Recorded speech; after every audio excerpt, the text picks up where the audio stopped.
Hello all, welcome to Prashanti Pathashala. నేను ఈరోజు సింపుల్గా ఈజీగా టేస్టీగా చేసుకునే సేమియా ఉప్మా రెసిపీ చూపిస్తున్నాను. ముందుగా స్టవ్ వెలిగించుకొని బాండీ పెట్టుకొని పోపులు బాగా వేయించుకోవాలి ఆయిల్ వేసుకొని.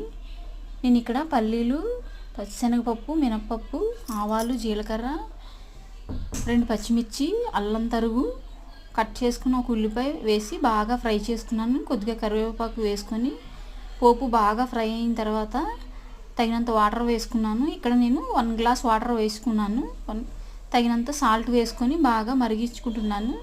ఒక గ్లాస్కి 1 గ్లాసు సేమియా తీసుకోవాలి. అప్పుడు బాగా పొడి పొడిలాడుతూ వస్తుంది. ఈవెన్ మనం పులిహోరలో కూడా చేసుకోవచ్చు. చింతపండు గుజ్జు కానీ నిమ్మకాయ రసం కానీ వేసుకొని చాలా అంటే చాలా బాగుంటుంది. ట్రై చేసి చూడండి, పొడి పొడిలాడుతూ వస్తుంది. అలాగే నా ఛానల్ని సబ్స్క్రైబ్ చేయండి. Thank you.